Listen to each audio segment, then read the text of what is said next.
नमस्कार, आप सभी का स्वागत है एसपीएन 9 न्यूज में। मैं हूं आपके साथ आयुषी श्रीवास्तव। शुरुआत करते हैं बिहार चुनाव की कुछ बड़ी और अहम खबरों की। राज्य में कुल 3 चरणों में वोटिंग होनी है। 28 अक्टूबर को पहला चरण में मतदान होगा, 3 नवंबर को दूसरे और 7 नवंबर को तीसरे चरण में मतदान कराया जाएगा। बता दें 10 नवंबर को वोटों की गिनती होगी। वही अब फिल्मी अभिनेता से नेता बने बिहारी बाबू शत्रुघ्न सिन्हा ने अपने बेटे लव सिन्हा को सियासी पिच पर उतारने का फैसला कर लिया है। बता दें बिहार विधानसभा चुनाव में लव सिन्हा पटना के बांकीपुर सीट से कांग्रेस उम्मीदवार के तौर पर किस्मत आजमाएंगे।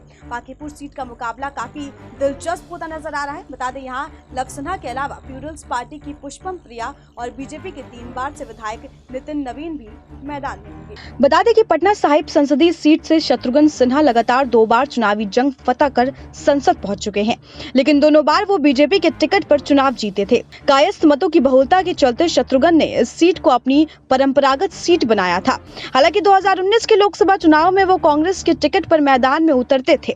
बीजेपी ने अपने दूसरे कायस्थ नेता रविशंकर प्रसाद को उतारकर शत्रुघ्न सिन्हा के समीकरण को बिगाड़ दिया था। बता दें शत्रुघ्न सिन्हा ने अपनी राजनीतिक विरासत अपने बेटे लव सिन्हा को सौंपने का फैसला किया है और अपनी पुरानी संसदीय सीट के तहत आने वाली बांकीपुर विधानसभा सीट से उन्हें मैदान में उतारा है।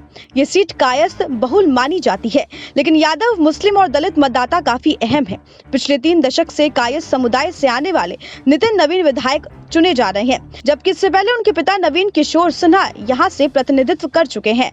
बता दें दूसरे चरण में उत्तर प्रदेश, बिहार के जिलों की 94 विधानसभा सीटों पर वोटिंग होती है। बता दें कि दूसरे चरण में उत्तर बिहार के जिले की 94 विधानसभा सीटों पर वोटिंग होगी। वहीं तीसरे चरण में बिहार के 78 विधानसभा सीटों पर मतदान होगा।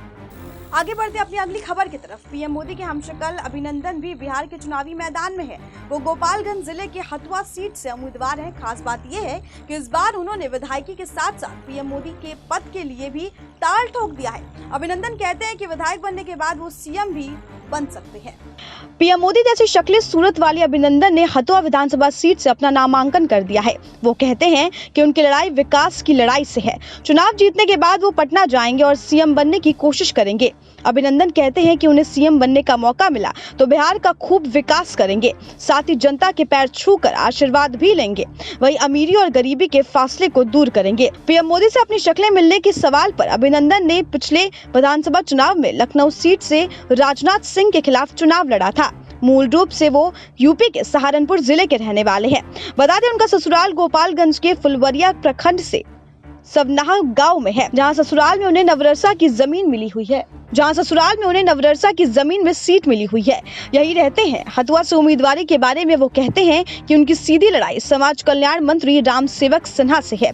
रामसेवक सिन्हा हथुआ से 4 बार विधायक हैं। इस बार वो 5वीं बार सीट से चुनाव में उतरे हैं। बता दें ये जदयू की परंपरागत सीट रही है। बिहार में एक तरफ जहां लगभग सभी दलों ने दूसरे चरण के चुनाव के लिए उम्मीदवारों की सूची जारी कर दी है, वहीं कांग्रेस इस मामले में सबसे लेट चल रही है।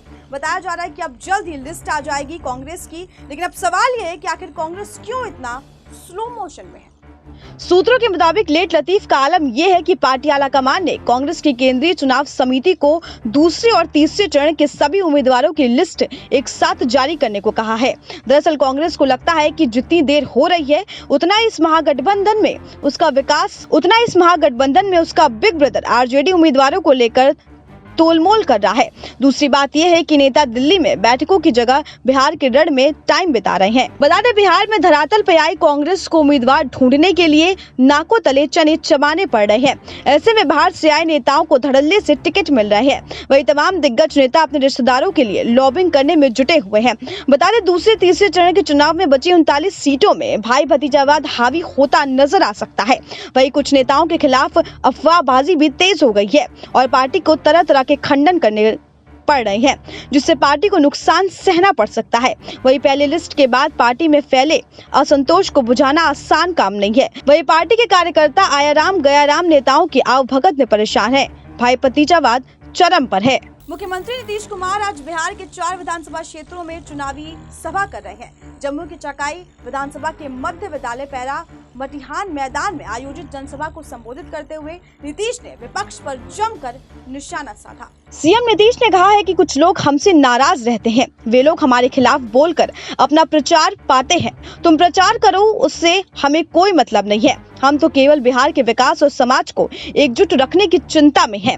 नीतीश कुमार ने लालू राबड़ी पर अटैक करते हुए कहा कि हम लोगों ने जीविका के माध्यम से महिलाओं को समृद्ध किया है, पहले कहाँ कुछ होता था। नीतीश ने कहा कि पति अंदर गए तो बिहार में पत्नी राज हो गया है, सिर्फ अपना राज कायम किया, महिलाओं से उन्हें कहा कोई मतलब था। आगे बढ़ते हैं, बिहार विधानसभा चुनाव के मद्देनजर विकासशील इंसान पार्टी यानी कि वीआईपी ने अपने सभी 11 प्रत्याशियों की सूची जारी कर दी है। पार्टी अध्यक्ष मुकेश सहनी ने सूची जारी करते हुए खुद की सिमरी बख्तियार से मैदान में उतरने का ऐलान किया है। इसके अलावा प्रमुख नामों में सुमन कुमार महासेठ को मधुबनी से। प्रत्याशियों की सूची जारी करते हुए पार्टी के अध्यक्ष मुकेश सहनी ने कहा कि उम्मीदवारों के चयन में समाज के हर तबके का ख्याल रखा गया है। कोशिश की गई है कि ज्यादा से ज्यादा अति पिछड़ा नेताओं को इस चुनाव में पार्टी की ओर से उम्मीदवार बनाया जाए। बता दें, वीआईपी ने जिन उम्मीदवारों के नाम जारी किए हैं उनमें 4 अति पिछड़ा, 2 पिछड़ा, 4 सामान्य और 1 दलित को प्रत्याशी बनाया गया है। बता दें कि समझौते की तरह भारतीय जनता पार्टी ने एनडीए में अपने हिस्से में आई 121 सीटों में से 11 सीटें विकासशील इंसान पार्टी को दे दी हैं। बुलेटिन में बस इतना ही। बिहार चुनाव की तमाम बड़ी खबरों को जानने के लिए देखते रहिए SPN9।